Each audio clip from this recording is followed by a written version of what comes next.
Ouvi estes dias todos os dirigentes políticos, mas os dirigentes partidários ainda mais ou menos compreendo. Mas ouvi comentadores e pseudoperitos a dizer que estavam a assustar os portugueses, por isso é suposto eu também estar aqui a tremer de medo. É curioso que a estratégia de assustar os portugueses é censurável, mas não foi censurável com o Covid, por exemplo, onde se aterrorizou os portugueses todos os dias, ou se aterrorizou os portugueses todos os dias com os efeitos das alterações climáticas, umas especulações e outras mais ou menos factuais. Aí aterrorizar os portugueses é uma coisa, um dever cívico. Aqui eu comecei-me a perguntar o que é suposto estar a assustar os portugueses. Eu pensei, o relatório deve ter aqui propostas mirabolantes. Um relatório onde dizia vamos acabar com as pensões, vamos acabar com o sistema público de proteção social na velhice. Mas não, depois eu comecei a ouvir o que é que estas luminárias nos têm dito e apercebi-me que o que assusta os portugueses é o relatório fazer uma soma aritmética. Uma soma aritmética. A matemática assusta os portugueses. Realmente a infantilização dos portugueses é uma coisa de décadas, mas termos chegado a este ponto em 2026 é completamente disparatado. Qual é a soma aritmética? O que é que este relatório faz? Nem sequer vamos falar das propostas, que algumas delas são minimalistas e nem sequer têm grande interesse agora para a discussão de hoje. Talvez a gente volte a isto para a semana.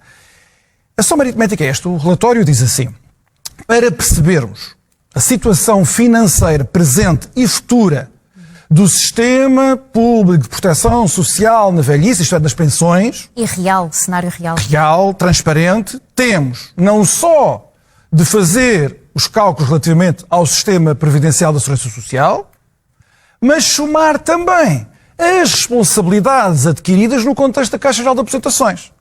E, portanto, fazendo a soma aritmética, ao invés de se fazer aquele folclore todo, neste ano, recorde excedente da Segurança Social, nunca estivemos tão bem, fazendo a soma aritmética, em vez dessa segregação absolutamente artificial e em grande medida inconstitucional, mas já vamos lá. Em vez de fazer essa segregação, somam-se as duas, as responsabilidades da Segurança Social e as responsabilidades para com os pensionistas da Caixa Geral de Aposentações. E passa a dar déficit. E passa a dar um déficit que, se somarmos os 450 milhões das pensões que foram antecipadas sem penalização, é um déficit de 2 mil milhões de euros por ano, pelo menos em 2025. Agora, as pessoas começaram a dizer que isto era alarmismo social, que isto era aterrorizar os portugueses. Eu ouvi argumentos de um disparate tal. Eu não vou falar da absurdidade daquelas pessoas que se atiraram à figura do coordenador do estudo, o Jorge Bravo. Eu vou deixar essa absurdidade para essas pessoas, enfim, que elas saberão quem são. Mas eu lembrava-me que, em janeiro de 2025, foi apresentado um relatório do Tribunal de Contas. Não é um relatório do neoliberalismo, nem do fascismo, nem das seguradoras que querem roubar as pensões dos portugueses para ganhar muito dinheiro. Não. Do Tribunal de Contas. Um relatório que é para as pessoas poderem consultar todas em casa, é o relatório 17/2024. O que é que esse relatório diz? E eu vou ler para perceber, para toda a gente perceber a enormidade das coisas que foram ditas por dirigentes partidários, mas também por comentadores e pseudoperitos. Este foi um relatório que foi feito pelo Tribunal de Contas para avaliar o grau de transparência dos relatórios de sustentabilidade da Segurança Social que eram apresentados pelos governos em anexo à proposta de Orçamento de Estado e onde a comunicação social e a sociedade em geral se baseava para dizer se estamos bem ou se estamos mal.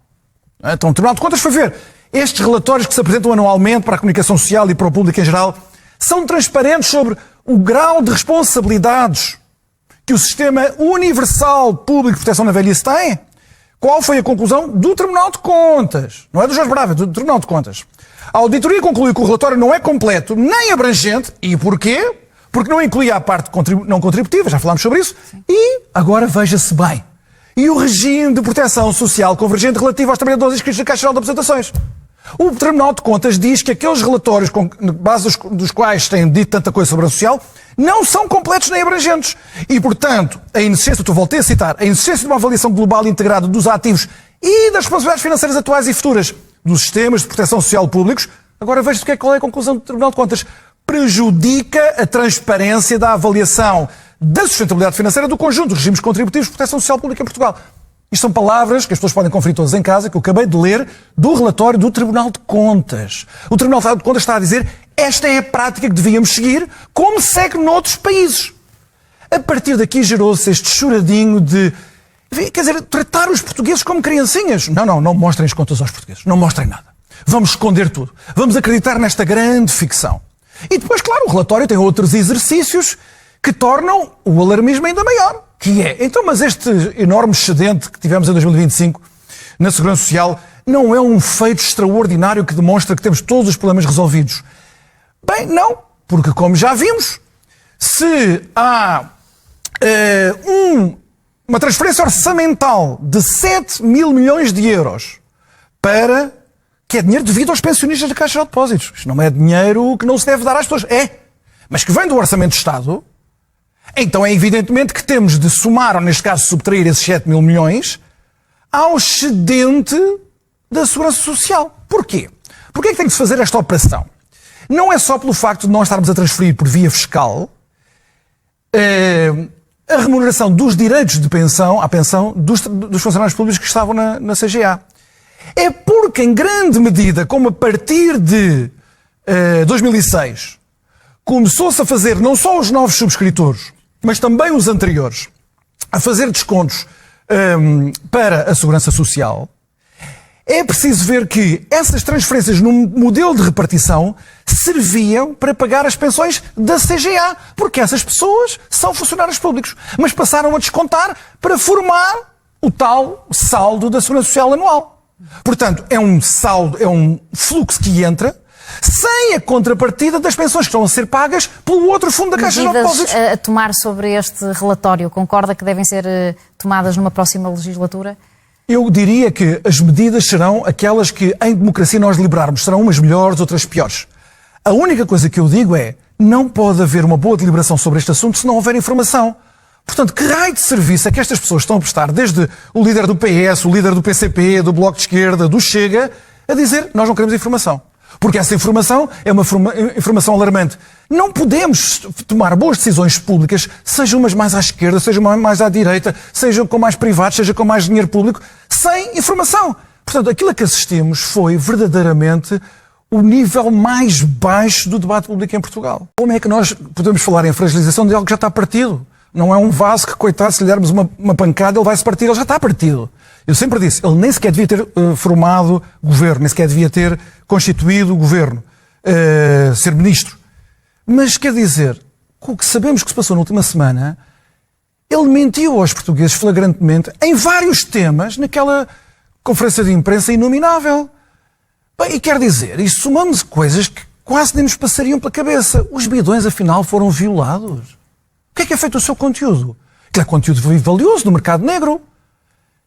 O construtor que ficou com os bidões diz que a ele lhe disseram que ele era uma solução definitiva, quando Luís Neves disse que era temporária. Já nem vou falar do orçamento e do carro que ele trouxe, mas do último caso que nós soubemos, que é da arma que nessa operação de desmantelamento desse laboratório de droga, aparece uma arma da PJ, do conjunto de 200 armas que tinham desaparecido do laboratório científico da polícia, quando Luís Neves era diretor nacional. E se houve alguma investigação sobre o uso, não fazemos ideia, até porque o Ministério Público acaba de abrir um inquérito sobre isto. 200 armas foram sonegadas à Polícia Judiciária. Bem, enfim, isto é um escândalo. E que Luís Montenegro esteja com aquela ladainha, aquela cassete a defender o Ministro em nome da sua competência. A gente dá de barato que é um Primeiro-Ministro nunca vai dizer mal do seu Ministro em público. Não, tem que admitir imediatamente. Mas eu deixo um aviso aqui para toda a gente que não é do PSD e que não está no Governo. E, portanto, não tem esse dever de lealdade.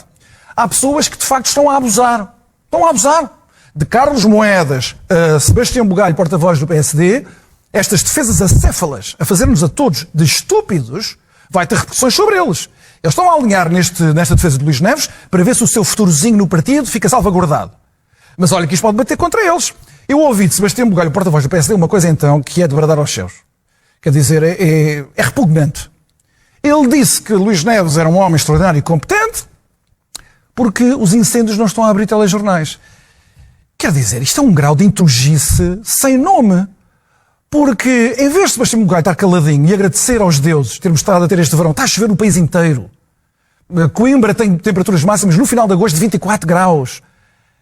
Quer dizer, pura sorte. E ele está a gabar-se de nós não termos catástrofes de incêndios, quando, na verdade, em termos da média dos últimos 10 anos, este ano está acima dessa média.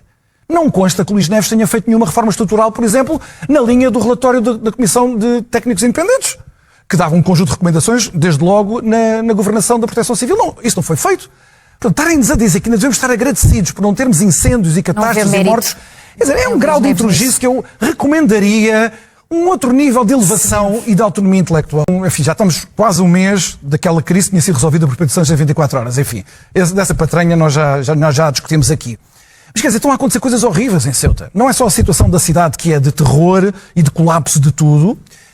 É o facto de, por exemplo, o Ministro da Justiça de Marrocos ter dado uma entrevista em árabe a dizer que, se calhar, Marrocos vai começar negociações com a Espanha para reaver Ceuta e Melilla.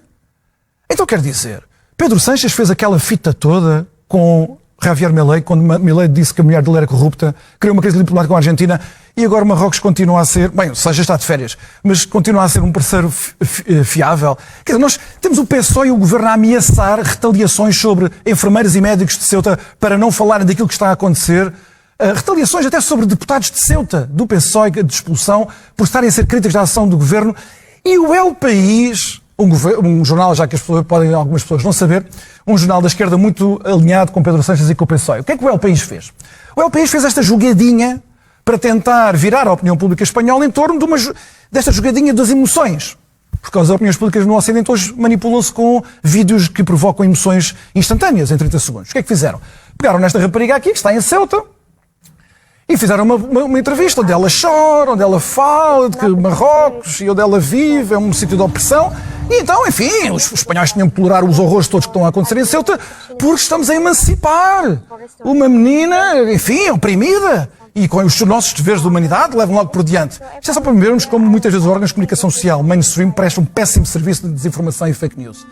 Foi muito rapidamente, até se ir ver as contas das redes sociais desta senhora, e eu peço para pôr agora os outros vídeos, dos últimos anos. Ora, aqui está. Esta menina, a mesma que era oprimida, vai assistir jogos de futebol no estrangeiro, estudou no Dubai, faz férias no Qatar, não usa hijab, enfim.